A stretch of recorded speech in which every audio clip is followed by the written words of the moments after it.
Bienvenidos a este recorrido por la historia de las ideas. Imaginaos esto por un momento. Durante muchísimas generaciones, las mentes más brillantes de la antigua Grecia se pasaban la vida mirando hacia arriba. Literalmente, observaban el inmenso cosmos tratando de descifrar de qué estaba hecho el universo, si de agua, de fuego, en fin, el mundo natural. Pero, de repente, hay un giro de guión absoluto. Un cambio drástico. La mirada baja de las estrellas y aterriza, de golpe, en el caos y el bullicio de las calles de la ciudad. Los filósofos empiezan a fijarse en nosotros, en el ser humano, y en cómo demonios nos organizamos para vivir en sociedad. Y claro, esta transformación tan radical nos planta de cara ante una pregunta que, sinceramente, lo cambia todo. A ver, ¿existe realmente una verdad inamovible, algo absoluto que sea igual para todo el mundo? ¿O la verdad es solo, una cuestión de perspectiva humana?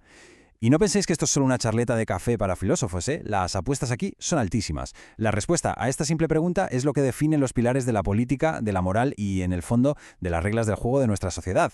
Bueno, vamos al lío con todo esto. Acto primero, la metrópolis democrática. Para entender la magnitud de este choque de ideas, tenemos que viajar en el tiempo hasta la Atenas del siglo V a.C., un lugar políticamente explosivo. Durante siglos, los que cortaban el bacalao eran los aristócratas, básicamente los únicos ricos que podían pagarse un caballo y una armadura para ir a la guerra. Pero el sistema salta por los aires.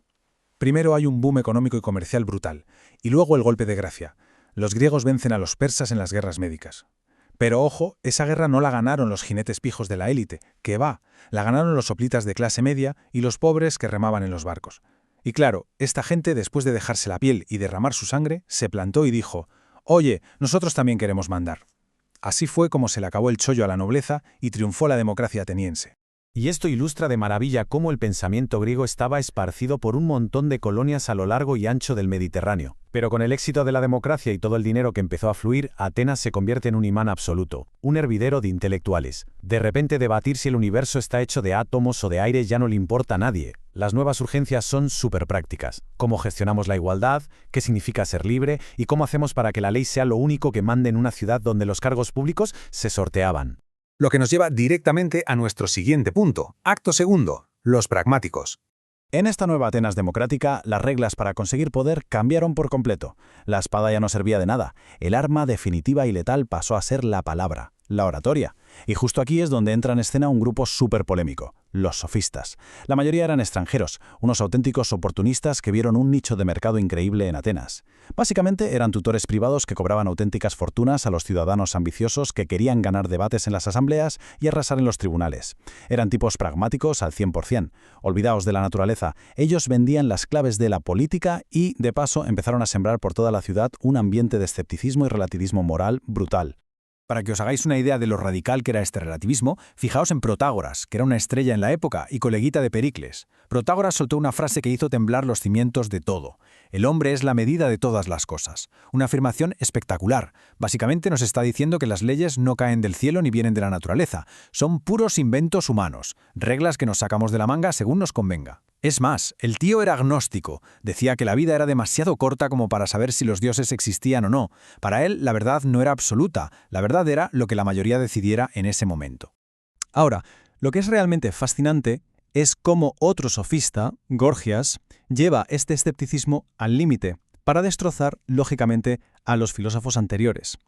Gorgias se saca de la manga un argumento implacable, en 3 pasos que te vuelan la cabeza. Primero, dice que nada existe realmente. Segundo, que, si por un milagro algo existiera, nuestra mente humana sería incapaz de conocerlo. Y tercero, que incluso si lográramos conocerlo, nos resultaría absolutamente imposible explicárselo o comunicárselo a otra persona. Es decir, Gorgias nos plantea unas barreras infranqueables, una desconexión total. Fijaos en la idea, el objeto físico que está ahí fuera no tiene nada que ver con lo que tú piensas en tu cabeza. Tu pensamiento está completamente aislado de la realidad exterior. Y lo mismo pasa cuando intentas hablar. El pensamiento está divorciado de las palabras que salen por tu boca. Sería como intentar escuchar un color o ver una melodía. Según Gorgias, intentar comunicar una verdad absoluta de un cerebro a otro es literalmente una fantasía. Pero claro, ante todo este caos de opiniones, el ritmo tiene que cambiar. Acto tercero, el idealista. En medio de todo este relativismo donde todo vale, surge una rebelión filosófica masiva de la mano de nuestro protagonista, Sócrates. El choque entre su visión y la de los sofistas es total, como el día y la noche. Por un lado teníamos a los sofistas, extranjeros, forrándose de dinero enseñando trucos de persuasión y diciendo que la moral es flexible. Por el otro lado, Sócrates, un ciudadano de Atenas de toda la vida, un tipo de la calle que se negaba en rotundo a cobrar ni un solo céntimo por enseñar.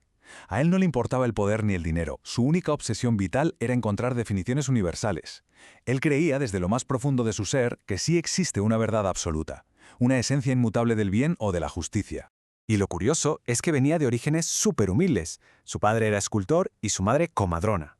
Asimismo se llamaba el Tábano de Atenas, porque se dedicaba, literalmente, a picar y molestar a los ciudadanos para que no se durmieran intelectualmente. Hay una anécdota brutal que cuenta que el oráculo de Delfos dijo que Sócrates era el hombre más sabio del mundo. ¿Y qué hizo él?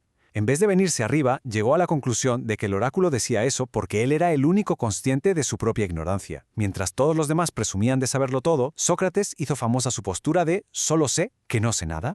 Pasemos a ver cómo se construye esto en el día a día. Acto cuarto. El método y el mártir. Sócrates no se encerraba en un aula a dar chapas magistrales, que va, él se iba al mercado, a las plazas, a hablar con la gente, y utilizaba un método increíble basado en el diálogo. Primero usaba la ironía, empezaba a hacer preguntas superincisivas a alguien que se creía muy listo, hasta que el pobre hombre se enredaba en sus propias contradicciones y tenía que admitir, vale, no tengo ni idea de lo que hablo. Una vez destrozado el ego, entraba a la segunda fase, la mayéutica. Inspirado por el trabajo de su madre, Sócrates actuaba como un partero de ideas. Con más preguntas, ayudaba a que la persona diera a luz la verdad por sí misma, desde su interior. La verdad para él era un esfuerzo en equipo. Así que el punto crucial de todas estas conversaciones en la plaza era llegar a lo que conocemos como el intelectualismo moral. Y esta idea es potentísima. Sócrates defendía que el conocimiento y la virtud son en realidad exactamente lo mismo. Es decir, si tú de verdad sabes lo que es el bien, vas a actuar bien, por pura lógica. Nadie hace el mal a sabiendas.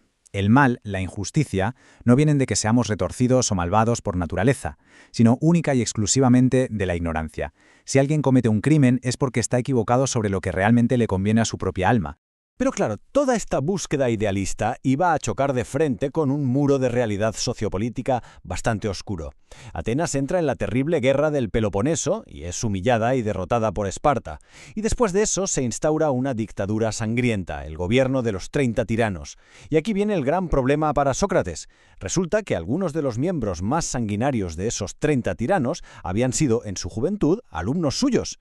Y claro, cuando la democracia por fin vuelve al poder, Atenas estaba traumatizada y con muchas ganas de ajustar cuentas.